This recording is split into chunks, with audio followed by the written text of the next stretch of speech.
It is finally time to give this apartment kitchen a makeover. After gathering our inspiration and doing a few renter-friendly DIYs in the breakfast bar area, it is now time to transform the entire kitchen space and turn this rental into something that feels like home.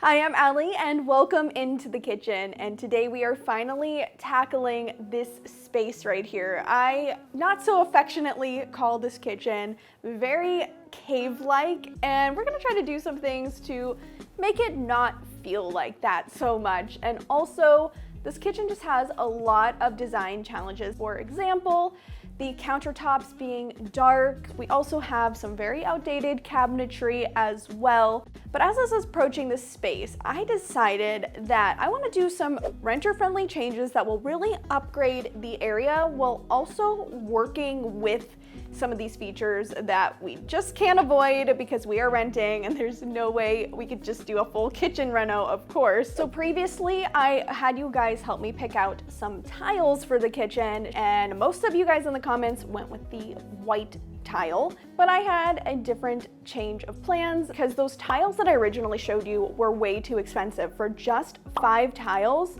it was gonna cost me $200 to put faux peel and stick tiles up in this teeny tiny kitchen, and I was not about that. So I found a little bit of a cheaper option because I found these, and yes, I'm going with green, but it's a little bit of a lighter shade of green, and the white grout I think also brings in a little bit of some extra brightness that tile needed. And I really like these because they're a lot more affordable. You actually get 10 sheets in a pack, so this is gonna have much more coverage. They're a little bit bigger too than the other sheets. First things first though, we gotta get these walls clean. Otherwise, nothing is gonna stick to them because the kitchen is a very greasy and dirty space. So let's get these walls scrubbed down, and then I'll tell you how we're gonna proceed to getting these up on the wall.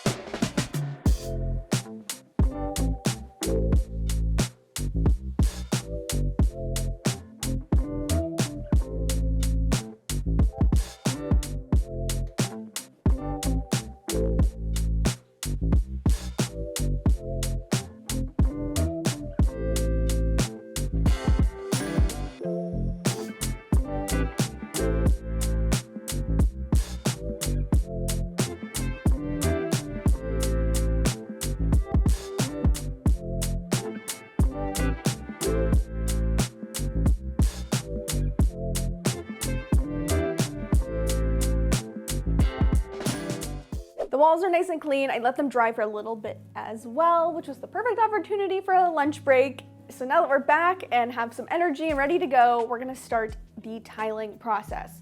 Now, when you have walls like this, which are painted drywall, I never, ever recommend putting peel and stick tile directly onto drywall. I have seen a lot of horror stories on YouTube and just in general in reviews and stuff. I'm just not gonna risk it. I don't know how this would react to it, but I'm not gonna risk putting peel and stick tile onto drywall. So we're gonna have to put down a barrier first, and kind of keeping with what we did to paint the wall over in the little breakfast bar area, I'm gonna apply a layer of contact paper down first. This is removable contact paper, and then we'll be able to overlay our tiles on top and not have to worry about this becoming something that's going to cause a lot of damage to our walls. Let's commence the contact paper.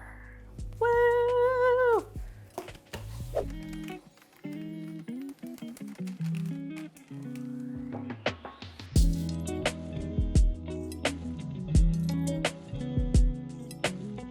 Don't drop this behind the stove.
So I was doing some thinking after I got this done about where to position the tile on the wall, whether I wanted to do like a shorter tile toward the bottom and work my way down, or a longer one and then shorter at the top. And I think that's gonna be the best option. I think that's just gonna be easier in the long run to lay these tiles all the way down and not have to struggle to line them up. So I think I'm gonna start over here by the sink first, because this is the most unobstructed view of where we're gonna be putting up this backsplash, so I don't have to worry about cutting around outlets just yet. So here we go for our first sheet. I am so nervous, but also so excited for this. So looking at this, I can already tell that I'm very happy I put down the contact paper, because it's really just like foam. And it doesn't really feel, it's very, very tacky. Like, it doesn't feel like a removable product typically does. So I'm very happy that we did this contact paper first. Oh yeah, that's very grippy. Wonder if I'll need a level. Should I get a level? I did buy extra in case. You know what? I feel like a level is a good idea. Well, I think we're just gonna go for that. Hey, that's pretty good.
So this kitchen has one big ugly eyesore that really does draw your eyes to it when you're in it, and it is the ceiling light. This is just like the dreaded bane of your existence ceiling light that is in every single apartment. I don't know if anybody really likes these lights. Well, it's against my lease to remove a light fixture, but I think I found the next best thing, or next best way to do it, and it is in this box right here.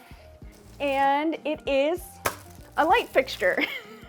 But what I did was, because this was a relatively affordable light fixture and it has this nice little diffuser thing on the bottom, I just searched for ceiling drum lampshade light fixture on Amazon. All I'm gonna use from this is the shade and the diffuser piece here on the bottom. And we're gonna use this to cover up this light and make it look way better than how it looks right now. And it's gonna be so easy and better than having to rewire anything. So this is just screwed on. So I should be able to just go. That was easy, perfect.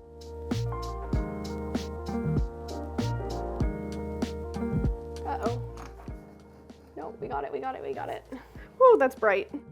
All I'm simply going to do is replace the glass dome shade on this light fixture with the lampshade. To get that lampshade to stay on that rod that you see right here, I used some zip ties. I actually just ended up using the little ends that I snipped off the zip ties to shim the lampshade so that it would be balanced and level hanging from the ceiling, but this worked perfectly. Now, this is the point where I am not sure what I was thinking with this DIY. So you can see me right here figuring out how that diffuser is going to fit under the shade, and I marked where that rod sits with a marker, and then I brought it down and, well, you'll see what's gonna happen.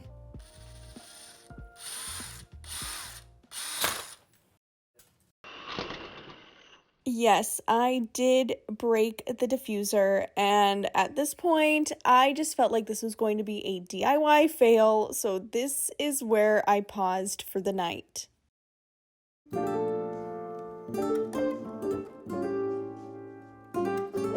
So as you saw in that last clip, I broke the piece that is supposed to be the diffuser on the light fixture. And sure, I could have probably lived with it, but honestly, I can't live with it. It would make me mad every time I would look at the light fixture, and the reason is I thought of a billion ways that I probably could have cut out this hole a little bit better than what I did after the fact, but I honestly think what I should have done just to begin with was buy a light that already had a hole that was going to be in this diffuser.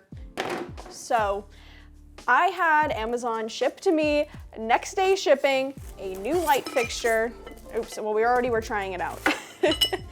I already took it apart, and it has the hole in the middle so that the rod of our existing light fixture can go right through. That's loud. And I chipped it. I'm cursed. Well, that will be covered up by the finial anyway. Will it cover it up? Where did that even go?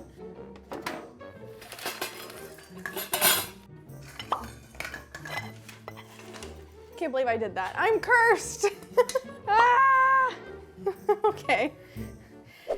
With this new shade, I'm replacing it right back like I did the original shade using the zip ties, but because this one where the diffuser slides onto the rod and I'm able to screw the finial in, I found I didn't really have to worry about the zip ties because everything kind of rested together using this little glass piece. So this was definitely the way to go, and I'm not sure what I was thinking originally, but this was so easy, and I definitely recommend going this method if you are a renter. I'll make sure that I link this light fixture down in the description box.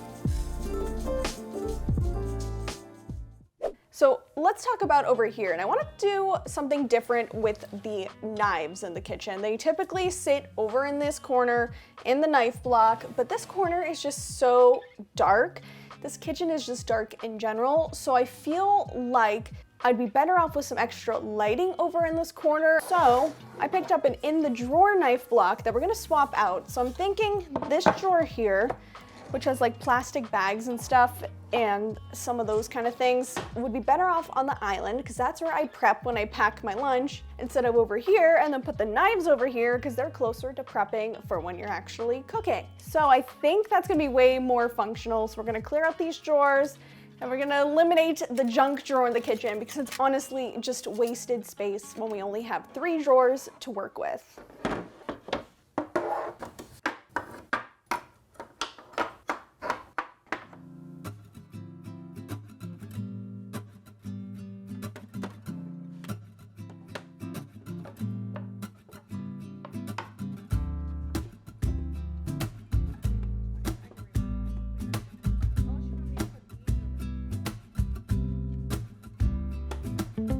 So one of the comments that I got the most on part 1 of this kitchen makeover series was that I needed some under cabinet lighting. And I'll be honest, I already had some under cabinet lighting going on under the sink area here. I just was really bad about recharging it. And so I finally figured out how to remove it from under here, from the little sliders, and charged it. So now if we turn it on, we have some nice lighting under here, and that's gonna add a lot. It looks so much better. So now that I know the trick, ready? Oops, I bumped the light. There, beautiful. Now you might remember, if you caught part 1, that I picked out some new hardware for the kitchen. I love swapping out hardware because it's such an easy way to make a renter-friendly change. So I got new poles for the cabinet doors, as well as new ones for the drawers, and I think this combo is gonna look really, really, really cute, and I'm really excited about it. And I think the black hardware is just gonna update the space enough and tie in all the other little black fixtures in the room. But definitely, if you rent and you're not super happy with just like the builder grade knobs that are in the room or drawer poles that are in the room, swapping them out is relatively inexpensive, and you can take these with you when you move out too. So that is an extra perk.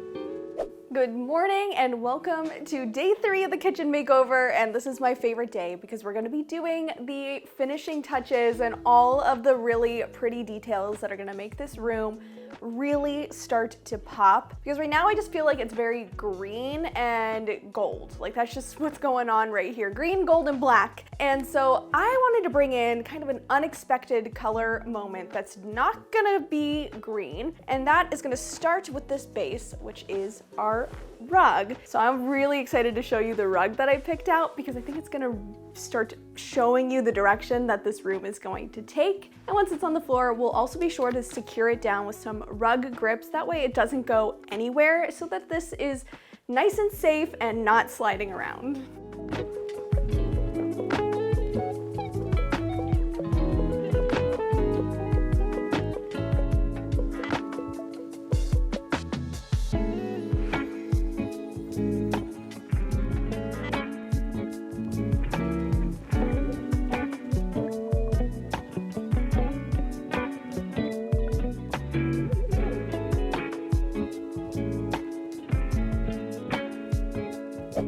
The next thing I always like to do after putting down a rug in the room is put in the art, and I am really excited for this art print. I got this print off of Etsy and I just put it in a thrifted frame. The next piece that we're gonna put in this kitchen, I am so excited about, and let me tell you, the search I went through to find what I had in my head. I really wanted to thrift or find at the antique shop 2 oval frames that either I could replace the picture in or that I could find some sort of kitchen-y motif, and I couldn't find one. But I turned to eBay and I found the perfect pieces. Let me show you these. These are so cute. They are some cherries and I think maybe some apples, and it's a matching set, and I feel like they pull in this kind of like mid-century vibe that we have going on in the room right now. And they also have the reds from the rug and the greens from the tile. It was just like the perfect thing meant to be. So you know what? Sometimes you can't find good thrifting things in person. It doesn't hurt to check places like eBay, Etsy, or even Facebook Marketplace. You never know what you're going to find.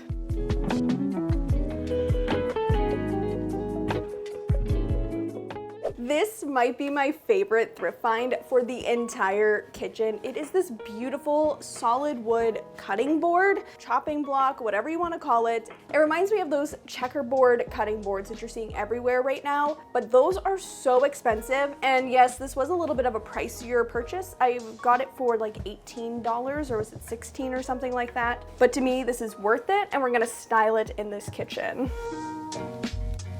So one thing we've been talking about is adding more lighting into the kitchen, and many of you guys also suggested this, adding a little lamp into the corner, and I think that's the perfect idea to just add a little extra brightness into this room. So we're gonna put this right on the corner of this cutting board right here, and it makes me glad that I was able to just move the knife block into the drawer so that we can make room for a little extra lighting. And this lamp is so cute.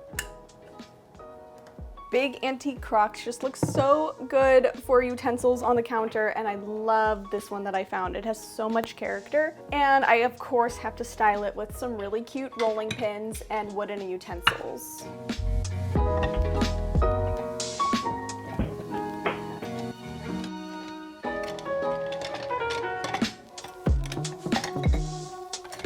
So over here, I thought we'd style up a nice little coffee bar, and I got this really cute rattan tray, and I think that's gonna just center the whole space. And this is another one of my favorite thrift finds. I love this jar. It's so perfect for storing the coffee pods, and it's just so cute. Now, Alex and I are pretty new to espresso. I just bought an espresso machine and making it at home, and so I just thought it'd be so cute to have special dedicated mugs that are a little bit more espresso sized and just keep them out and on display. These are just so sweet, and they're just from Target, and I love them.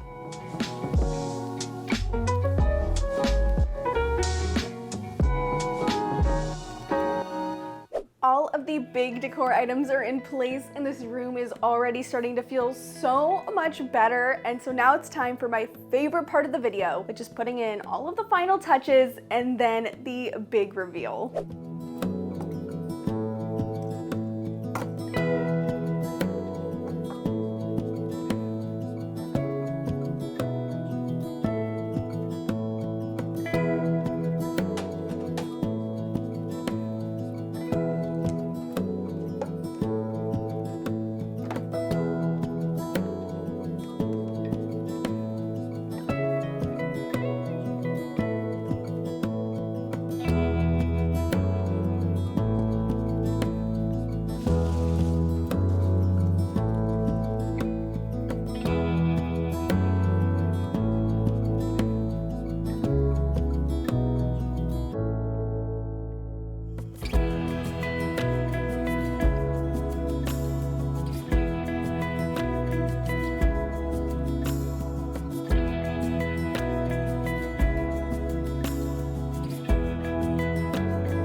I'm so happy with how this kitchen turned out. I honestly feel like this was a whole trust the process type of room makeover, because once I put the green tile up on the wall, I was like, oh no, what did I do? But honestly, once all the decor came in and all of the styling pieces, it just came together. It feels so good to be here because it took such a long time to get to this point with a lot of planning around all of the little challenges in the room. Let me know what you think of this makeover down in the comments. And if you love room makeovers and renter-friendly DIYs and hacks, make sure that you hit subscribe. If you want to check out some of the other room makeovers that I've done throughout the apartment, I'll link that up here on the screen.